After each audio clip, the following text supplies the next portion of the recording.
Hello everyone, today we're going to be talking a bit about intuitive eating. This skill is quite difficult to learn and will take a bit of practice.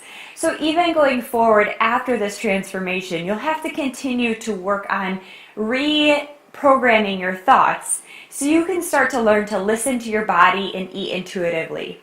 This will ultimately get rid of bad habits, negative thinking, and criticizing that you do deep within your psyche you didn't even realize. So let's dive into these points with intuitive eating a little bit more. I want to start with the idea of dieting. If you were going on a low-carb diet, it would be very difficult to continue that diet over a 1-year length of time, or 5 years, or 10 years.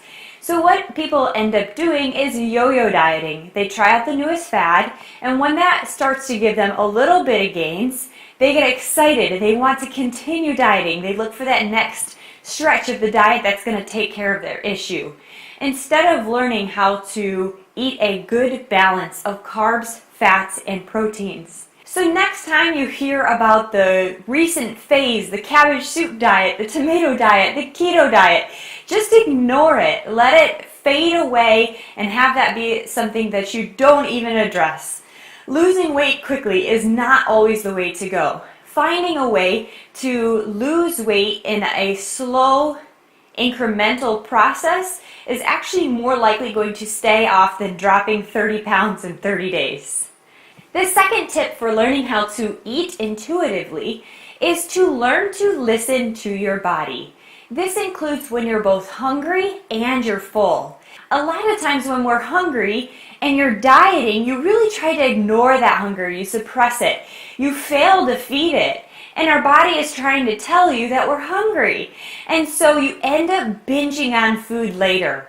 This starvation and binging actually leads to a lot of psychiatric problems down the road. If you were to just listen to your body when you're hungry, you would respond in a healthier manner by just eating until you are satisfied, instead of being starving and sitting down and eating uncontrollably.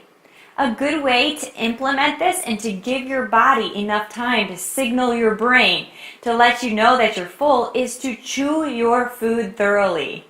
I would say 25 to 40 chews per bite is sufficient. This will help your body in your digestive process as well. If you are gassy or you have problems digesting different food, chewing your food more thoroughly will actually help that problem as well. When you are full, set down the fork. Put your meal aside and save it for another time instead of cramming the rest in just to finish your plate. The third tip of eating intuitively is to stop saying no to yourself. Don't deprive yourself or flood your mind with ideas that I can't have that.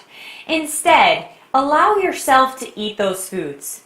Telling yourself, I can't have that cake, I can't have that pasta, I can't have that steak, whatever it is, it actually creates this deprivation. And in your mind, once you stop telling yourself I can't and that wall falls down, you end up binging once again on that naughty food that you have taken away from yourself.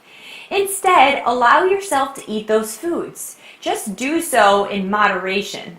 The next thought I want to abolish from your mind is less calories is better. This is simply not true. This comes along with the dieting mind frame. People started tracking calories thinking that calories in must be less than calories out in order to lose weight. But guess what? There's so much more to losing weight and creating a healthy lifestyle than just calories in and calories out. It's not an equal formula. We've already talked about how stress plays a part in gaining weight and how just the secretion of different hormones can greatly affect your appetite and weight loss or weight gain.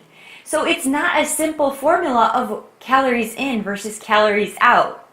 In addition, telling yourself no and shaming yourself for eating these types of food actually does create that stress response in your body, which we both know that it then contributes to weight gain. You are not a failure if you eat a piece of cake on your birthday. Trust me, I believe you deserve it. Learning to treat yourself and learning when to not treat yourself is really important for life. Every day you don't have to treat yourself to dessert after breakfast, after lunch, after dinner. We both know that that's not eating in moderation. However, if you know that you have a celebration coming up, just choose your meals differently that day. Previously, I talked about the 80-20 rule.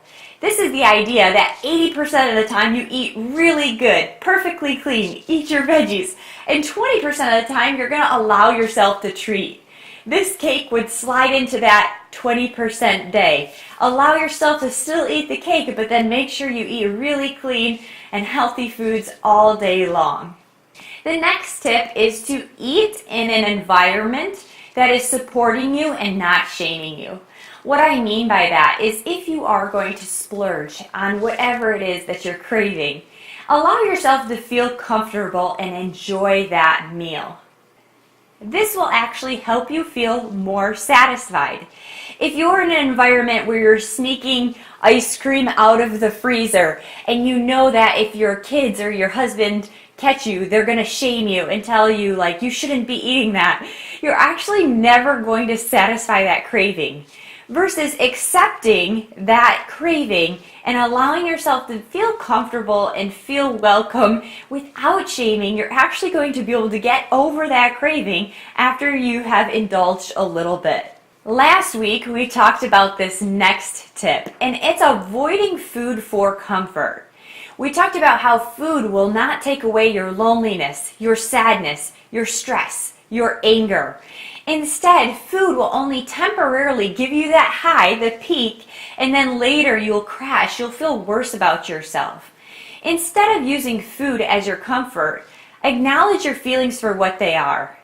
The next tip I really want to address is learning how to feel comfortable and happy with yourself in your own skin. We're all given a different type of body. We're not all built the same exact way. I myself have a much wider build than my sisters. However, me constantly wanting to be them, it's never going to happen. Instead, I have to find ways to learn, respect, and honor my own body. Going on social media sites definitely creates this competition in our head, or this longing to be or look like somebody else. Instead, wake up every day and give gratitude for the person that you are, the body that you have. Learning to love and accept your own body will actually help you in this journey. You'll want to take care of your body. You'll want to do things that promote you to look and feel better, just being you. The last tip I want to leave you with is to exercise for pleasure. Many times people start an exercise program just to lose weight. It's almost like it's a punishment in a sense, where people don't do something that they enjoy to do. Exercise is so good to enhance your memory, to decrease stress, to improve your circulation in your body, to decrease blood pressure and cholesterol levels. There's endless amounts of benefits for exercising in general. However, doing exercise with a negative mindset or doing exercise that you really hate, once again, creates negative feelings in your body. It creates more stress and tension than doing something that you love to do. So instead, exercise for pleasure. Find something that you really like to do. You might not love doing yoga, but maybe walking outside in the woods is really enjoyable for you. Try out different things until you find something that you like to do. I am sure that there is something out there you will find enjoyable and relaxable and find pleasure in, and you'll continue to do it because you love it, not because you have to do it. Learning how to eat intuitively is important for your success moving forward. No, you're not going to be going on a diet. No, you're not going to be shaming yourself for eating a piece of cake. You now have other techniques that you can use to have a healthy relationship with food and continue to enjoy and love life at the same time. I am happy to answer any other questions that you might have. Have a great week.